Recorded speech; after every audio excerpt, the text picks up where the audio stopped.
een gier. Ik weet niet wat er moet net, maar deze aflevering gaat over musea die leuk binnen van Bern.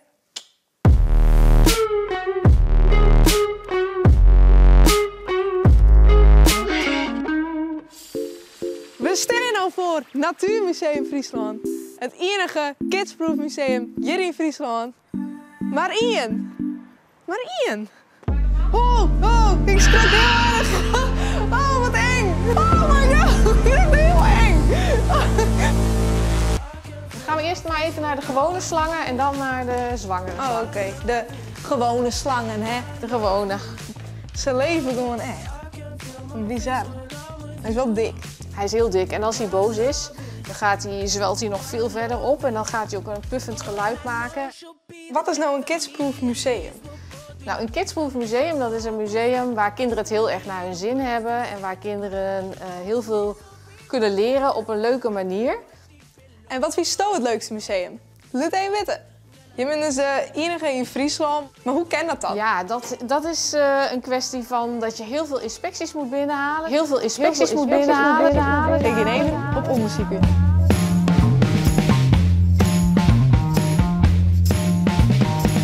Waarom? Lees het. Wie dan? Maar hoe kent dat? Ik snap het net.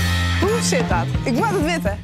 Ik moet het nou weten. Ik ben er dus achter dat de museumvereniging hier meer van weet.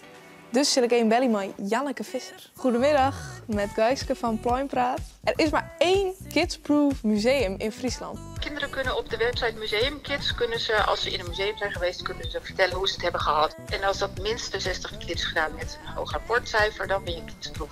Dus als kinderen heel vaak naar een andere musea gaan en die ook hoge rapportcijfers krijgen, dan komen er meer kidsproof musea. Oké, dus kinderen mogen zelf eigenlijk bepalen wat een kidsproof museum eigenlijk inhoudt. Ja. Hallo! Ja, doe mij eens zwaaien. We zijn nou bij... Omi en Arthur! Yes!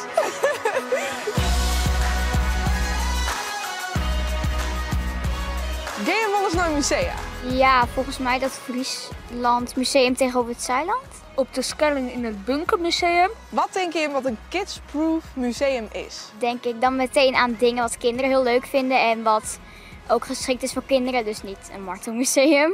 Er moet veel te zien zijn, er moet veel informatie zijn te vinden. En dit ding is een grapje. Schelp. Dit ding is op zichzelf inderdaad ook een schelp. Wow.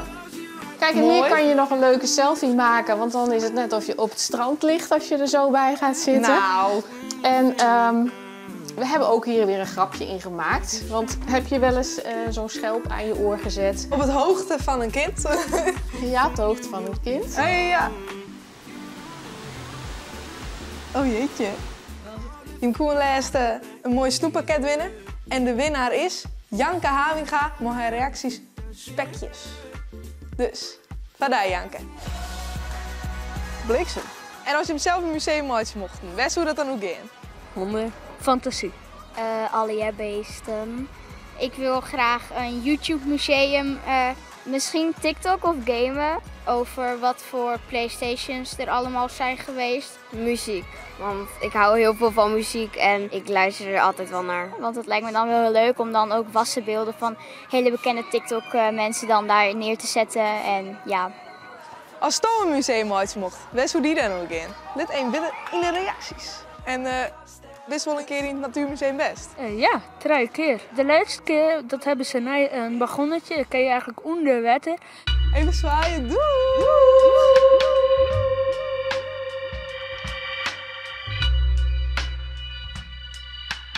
Ik ben hier nou together met Femke en Nienke en wij zitten nu in de onderwaterattractie. Wat vind je ervan? Leuk. We rijden net Vet langs een leuk. koe.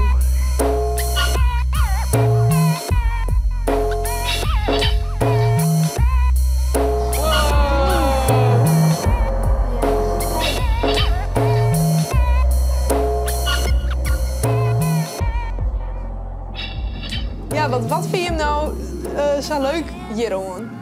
En waarom denk je hem dat het geschikt is voor Ben? Poep. Hey! Wow! Nou, het is wel leuk, want je ziet alles van onder. Ja. En hoe vaak ben je nou hier al in West, Femke? Ik denk 3, 4 keertjes. Want dan komt je best wel vaak, toch? Ja. Yes. Hoe vaak komt ze hier ongeveer per jaar? 35 keer of zo. 35? Wow! Dan wie je dit hem, denk ik. Een hoog. Ja. Dit wie Pluimpraat. Vergeet net te liken en te abonneren. En kijk nog maar een poepen. Doei!